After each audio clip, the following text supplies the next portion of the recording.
ሲወጣ ያያችሁት ከእናንተ ወደ ሰማይ እንዲሁ ይመጣል ዳግመኛ ምድር ላይ።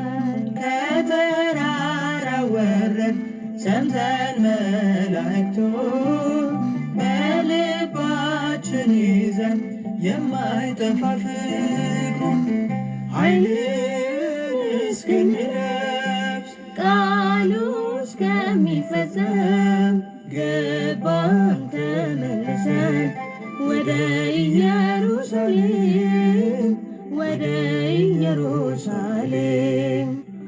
ኃይልን እስክንለብስ ቃሉ እስከሚፈጸም ገባን ተመልሰን ወደ ኢየሩሳሌም ወደ ኢየሩሳሌም።